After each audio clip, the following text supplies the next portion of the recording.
આજે મારો આજે મોટો સમાજ જોઈને મને ગર્વની એક લાગણી અનુભવું છું. આજે એકતાની આશા લઈને બધા ઘરે જશે એવી આશા રાખું છું. પણ આટલે પધારેલા તમામ મંચ ઉપર મહેમાનો છે, પણ વ્યક્તિગત કોઈનું નામ નથી લઈ શકતી. સર્વશ્રેષ્ઠ આપ છો સૌ, મારી માતાઓ, ભાઈઓ અને બહેનો. આજે હું કઈ પણ અહીંયા છું અને બે શબ્દ બોલી રહી છું. આજે વિદ્યાની દેવી સાવિત્રીબાઈ ફૂલેનો જન્મદિવસ છે. એને હું કોટી કોટી પ્રણામ કરું છું, કારણ કે એના થકી જ આજે મને આ મંચ મળ્યું છે. એમની જે સભી ઊભી કરી એની પાછળ પાછળ આજ અમે છીએ. એટલે સૌપ્રથમ એમના જેટલા વખાણ કરું એટલા ઓછા છે. એમના જન્મદિવસની શુભ શુભ અભિનંદન સૌને પાઠવું છું.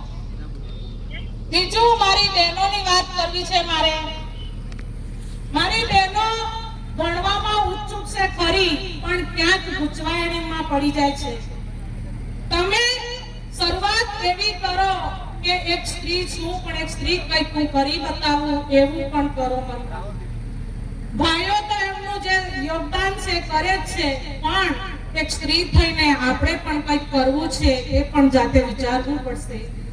આજે આપણે ભણવા ગણવાનો મોકો પણ આપ્યો છે સરકારે અને આપણા સમાજે, પણ બહેનોને એટલું કહેવું છે કે તમારી બેન દીકરી ક્યાં ભટકી ન જાય, કે આ ભણતર વિનાની ક્યાં રહી ન જાય, એનો ચોક્કસ તમે ખ્યાલ રાખજો.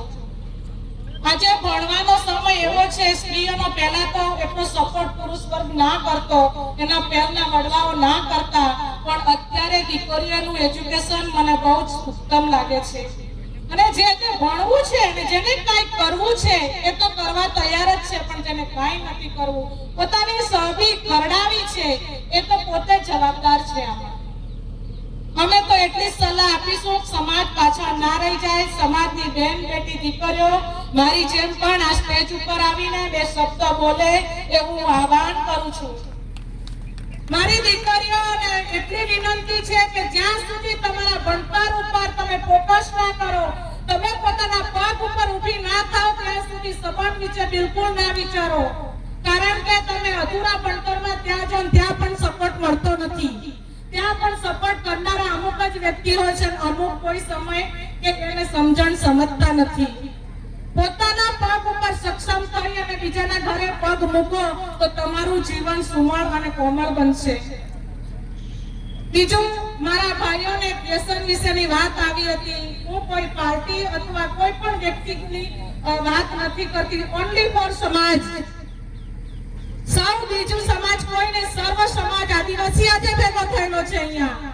સમાજને મારે એમ કહેવું છે કે તમે વડવા પહેલા કોણ છોકરો કે દીકરી કે બેન બેટી કઈ પણ ખોટી પ્રવૃત્તિમાં નજર નીચે આવે તો બે શબ્દ કહીને સુધારવાની કોશિશ કરો. એ સભીને સુધારવાની કોશિશ કરો તો આપણો સમાજ છે ત્યાં થોડો આગળ જશે.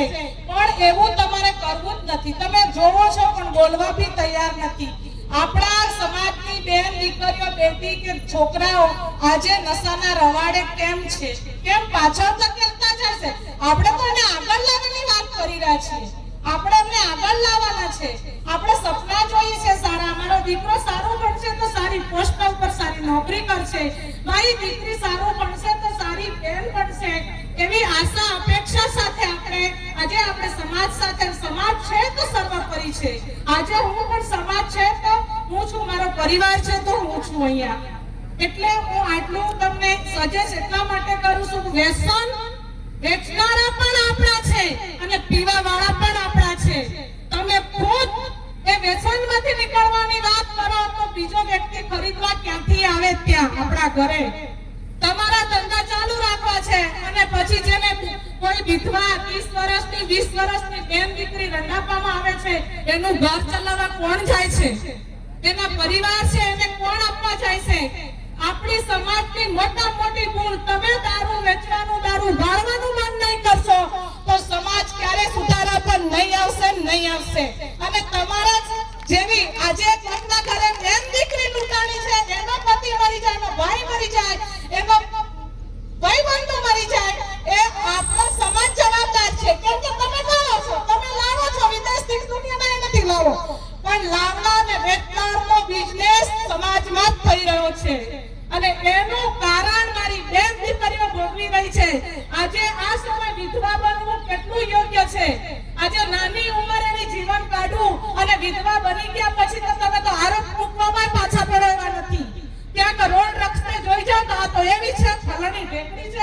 પણ તમે પોતે વિચાર કરો છો કે એકલી છે, એને કઈ ઘટતું હશે, એને કઈ જોતું હશે તો એ રોડ રસ્તા કે બજાર ઉપર લેવા ગઈ હશે, પણ તમે તમારા વિચારો ઘટિયા રાખો છો. આજે મારે ના કહેવું જોઈએ મારી સમાજને, પણ તમે જવાબદાર એટલા છો કે તમે જો આ બેન દીકરીઓના સુહાગ અને ચૂડલો નહીં બચાવો તો આ પાટલી પેઢી પૂરી થઈ જશે અને ક્યાંય નામો નિશાન નહીં મળે.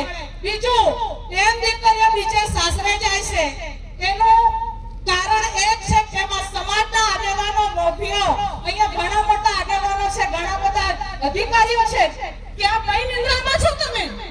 આપણા ગામમાં આ પ્રસંગ બને છે, 10 કે 5 જણા જેમ કેમ કહી નહીં શકતા સમાજમાં છોકરો નથી, સમાજ નથી બેસેલો. આ કરવાનું બીજા ગામની જાન બોલાવીને તારે પરિણામની શું જરૂર પડી? મારા સમાજમાં કયો છોકરો તારી દીકરી લાયક નતો? કેમ નથી બોલતા? એ ભૂલનું સજા એ દીકરીઓ બહારના માણસો લાભ લઈ લે છે. તમે મૂંગા બની રહ્યા છો અને કાલે જ તમારા દીકરા રખડી જાય. આપણી બેન દીકરીઓ બીજી સમાજમાં જાય તો આપણા છોકરાનો રખડવાનો વારો આવવાનો અને તમે પછી આ સમાજની આશાની અપેક્ષા રાખો છો. આટલો બહોળો સમાજ આપણને વર્ષો પછી નહીં જોવા મળે. એટલે તમે જાગી જાઓ. મારા શબ્દ તમને કડવા લાગતા હશે પણ નશા વિશે મારે કહેવું જ હતું, એટલે મને જે મારા આ ટીમને હું તો પહેલા બહુ જ કોટી પ્રણામ કરું. આજે વર્ષોથી મહિનોથી સમાજને સંગઠિત કરવા માટે, એકતાને ભેગું કરવા માટે કે કઈક સમાજ સુધરે, કઈક સમાજમાં પરિવર્તન આવે, પણ આજે તો મને એવું સાંભળ્યું કે મને દબડાવવામાં આવ્યો. મને ફોટા વિશે સમાજનો જ માણસ આદિવાસી સર્ટી ઉપર એક આદિવાસી ડુંગરી ગણેશ છે, આપણી એસી ઉપર લખાયેલું છે અને આજે એ પદ ગ્રહણ કર્યું છે. એ પહેલા આઈપીએસ અધિકારી હતા, એ એમને આદિવાસી નથી બની ગયા, આ સમાજમાંથી જઈને તેમને આજે જે પદ મળ્યું છે ને આજે એની જ ગરિમા એ ભૂલી ગયા છે. એટલે એ આદિવાસી પ્રત્યે કોઈ દિવસ આપણું હિત વિચારતા નથી, એ આપણે સાબિત થઈ ગયું. અને મારી જે આ હું વડ ગામની વતની છું અને જે આ ટીમ છે એ સમીર કાકા છે, એ મારા કાકા થાય છે અને એ પણ મારા ગામના છે.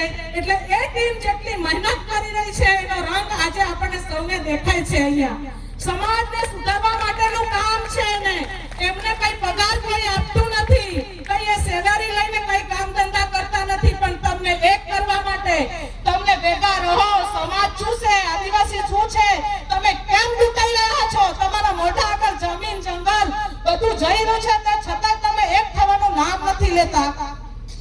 શું કરવું છે એ તો કરો. પાડલિયામાં થયું તો તમે હુંડાનું હિંમતનગર સાંભળ્યું, 11 ગામ ભેગું થયું, જમીન આપી. તમે ક્યારે 11 ગામ ભેગા થયું? અહીંયા ખબર નથી કેટલા ગામોના ભેગા થયા હશે. 11 ગામના લોકો દિવાળી ના જોઈ.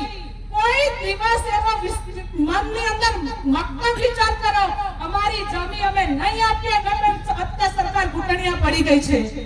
તમારામાં એવી એકતા છે, એવી શક્તિ છે કે આદિવાસી એક થઈને લડવા તૈયાર થાય એવો તમે કોઈ ના બોલો, કારણ કે તમારે બોલવું નથી, કરવું નથી ને સમાજને જ્યાં રસ્તે જતો હોય ત્યાં જવા દો. બસ હું આ મંચ ઉપર આવી મને બે શબ્દ બોલવા મોકો આપો એ ટીમને ખૂબ ખૂબ આભાર માનું. જય આદિવાસી, જય જોહાર.